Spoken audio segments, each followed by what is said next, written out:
بسم اللہ الرحمن الرحیم۔ حضرت حذیفہ اور ابو ہریرہ رضی اللہ تعالیٰ عنہ بیان کرتے ہیں، رسول اللہ صلی اللہ علیہ وآلہ وسلم نے فرمایا، اللہ تبارک و تعالیٰ تمام لوگوں کو روز قیامت جمع کرے گا تو مومن کھڑے ہوں گے حتیٰ کہ ان کے لیے جنت قریب کر دی جائے گی۔ وہ آدم علیہ السلام کے پاس آئیں گے اور عرض کریں گے، ابا جان ہمارے لیے جنت کھلنے کی درخواست کریں۔ وہ کہیں گے، تمہارے والد کی غلطی ہی نے تو تمہیں جنت سے نکلوایا تھا، میں اس کے قابل نہیں ہوں، تم کسی اور کے پاس جاؤ، تم میرے بیٹے اللہ کے خلیل ابراہیم علیہ السلام کے پاس جاؤ۔ فرمایا، ابراہیم علیہ السلام لوگوں سے فرمائیں گے، میں بھی اس کے اہل نہیں ہوں، میں تو بہت پہلے دنیا میں خلیل تھا۔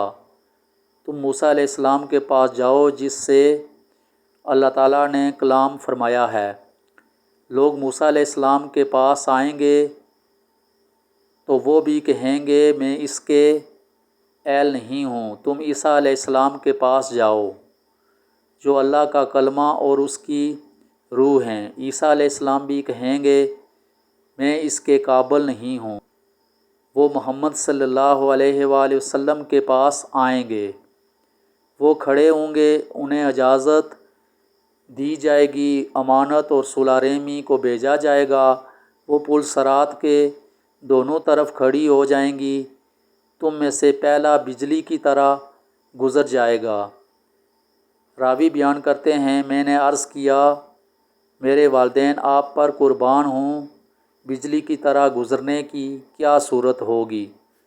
آپ صلی اللہ علیہ وآلہ وسلم نے فرمایا، کیا تم نے بجلی نہیں دیکھی؟ وہ آنکھ جھپکنے میں گزرتی ہے اور واپس آ جاتی ہے، پھر ہوا کے چلنے کی طرح، پھر پرندے کی طرح اور تیز چلنے والے آدمیوں کی طرح ان کے اعمال انہیں لے کر چلیں گے، اور تمہارے نبی صلی اللہ علیہ وآلہ وسلم پل صراط پر کھڑے ہوں گے، وہ کہہ رہے ہوں گے، رب جی سلامتی عطا فرما، حتیٰ کہ بندوں کے اعمال عاجز آ جائیں گے، یہاں تک کہ ایک ایسا آدمی آئے گا جو چلنے کی طاقت نہیں رکھتا ہوگا بلکہ وہ سورین کے بل گھسٹ رہا ہوگا۔ اور فرمایا، پل صراط کے دونوں کناروں پر آنکڑے معلق ہوں گے، وہ اس بات پر مامور ہوں گے جس کے متعلق اسے حکم دیا جائے گا، وہ اسے پکڑ لیں گے۔ کچھ لوگ مجروح ہوں گے، نجات پانے والے ہوں گے، اور کچھ جہنم میں دھکیل دیے جائیں گے۔ اور اس ذات کی قسم جس کے ہاتھ میں ابو ہریرہ رضی اللہ تعالیٰ عنہ کی جان ہے، جہنم کی گہرائی 70 سال کی مسافت ہے۔ مشکوٰۃ المصابیح حدیث نمبر 5608۔